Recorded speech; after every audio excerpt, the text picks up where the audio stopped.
¿Alguna vez habéis visto una película o una serie puramente 100% por el boca a boca? Pues eso nos ha pasado con esta película y os la voy a comentar hoy. Estás escuchando un podcast miembro de la iniciativa Podgaming.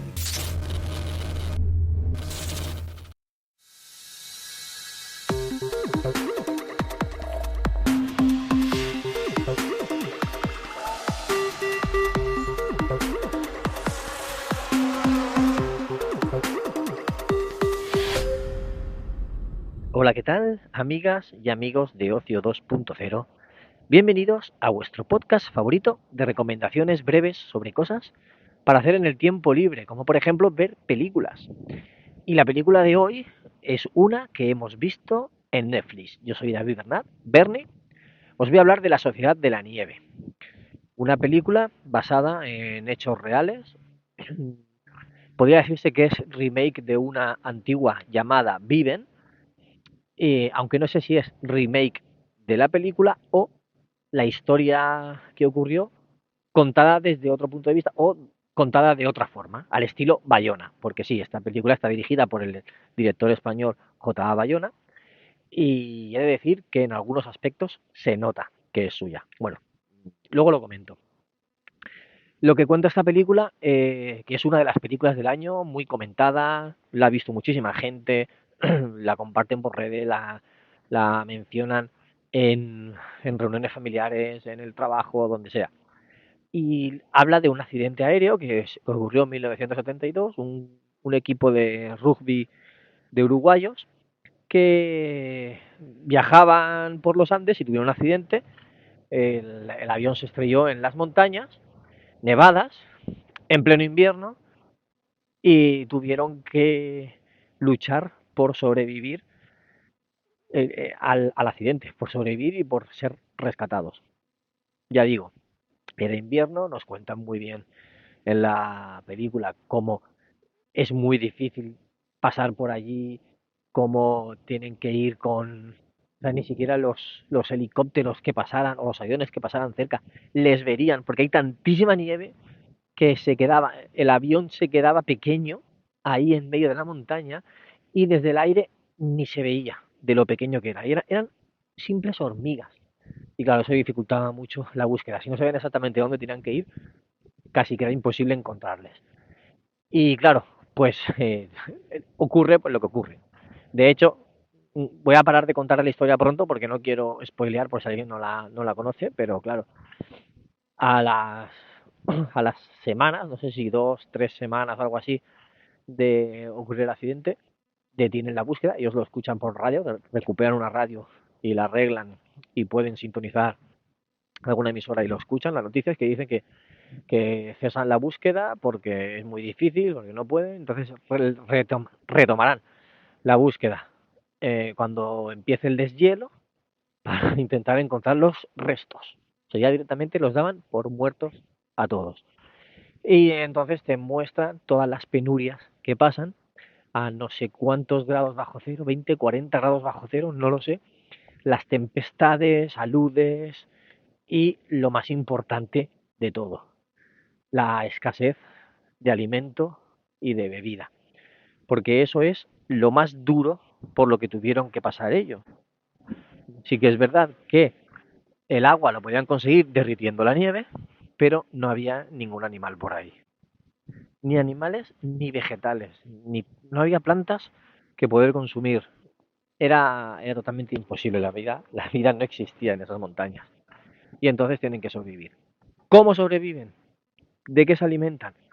Pues después de muchos pesares y de muchos conflictos, eh, iba a decir mentales, pero no son mentales, son conflictos casi religiosos, empiezan a consumir la carne de los fallecidos, porque era lo único que podían comer, no había otra cosa, era lo único que podían comer. Y entonces empiezan a comer eso.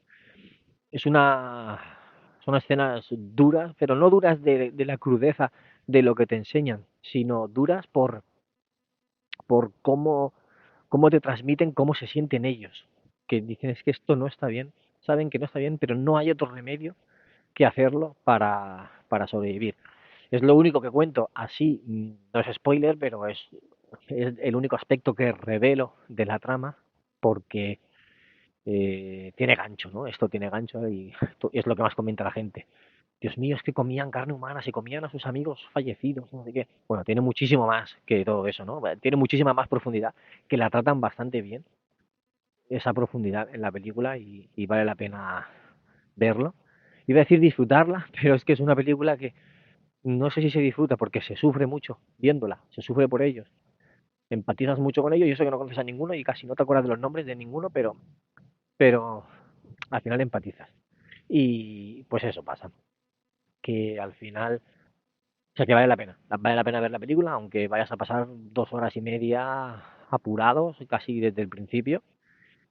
Y bueno, pues el ingenio humano, la lucha por la supervivencia, el no rendirse jamás, la naturaleza de las personas que hacen que siempre lo intenten por encima de todo, son valores que te enseñan esta película, que te lo demuestran, que los puedes ver y que está muy bien, vamos. ¿Por qué decía que se nota la mano de J. Bayona? Pues yo qué sé, por poner un ejemplo, que no tiene por qué ser exactamente lo que pasó en la película, pero están en un sitio intentando resguardarse y de repente viene una, una ventisca, una tempestad, una luz, lo que sea, y entonces, claro, está la gente tranquila y de repente ¡puf! El ruido, el movimiento rápido de cámara, pasa el, la naturaleza, ¿no? Bum, bum, bum, bum, bum, y de repente pantalla en negro y silencio. Esto es muy del estilo de Lo Imposible. No sé si habéis visto Lo Imposible, pues es muy del estilo de esa película, que también pasa a veces, ¿no? Está la gente y de repente se ve el mar pasando deprisa, los restos por debajo del mar, y de repente ¡pum! Pantalla negra y silencio. Solo es bastante típico de Bayona. Creo que incluso en la de Jurassic World también hay alguna escena así. No recuerdo del todo bien, pero creo que también hay alguna escena de ese estilo. Y se nota ahí la mano de Bayona. Tampoco puedo decir muchos más aspectos del director, porque no soy especialista en cine, ni muchísimo menos en dirección. Solo he visto algunas películas de Bayona, y entonces tiene toques característicos que dices, esto es, eso es típico de él. Igual que Nolan tiene sus cosas típicas, igual que Spielberg tiene sus cosas típicas, cosas así, pues Bayona también las tiene. Y yo la recomiendo mucho, la película. Ya digo que no produce claustrofobia, no provoca ansiedad, porque tengo personas cerca que sufren de claustrofobia y de ansiedad, y la película no se lo ha producido. O sea que no vas a estar incómodo viéndola, pero tampoco vas a estar cómodo, y no es una película, digamos, agradable de ver, pero sí muy recomendable, porque eso aporta muchos valores y es interesante, despierta la curiosidad y quieres saber más sobre esa gente y qué les pasó después, si, yo qué sé, si a raíz de tanta hipotermia, tanto frío, tanto tocar la nieve con las manos, si y de no alimentarse, si luego tuvieron enfermedades, si no, también de por lo que comieron, si eso le produjo enfermedades a posteriori, si se recuperaron bien todos, etcétera. Te despierta la curiosidad y te hace investigar más sobre ese accidente de avión que ocurrió hace tantos años. Y nada más. Voy a despedirme, no me quiero enrollar más y espero vuestros comentarios en el canal de Telegram, telegram.me/Ocio Podcast. Nos escuchamos en otro episodio de Ocio 2.0. Un saludo a todos. Chao.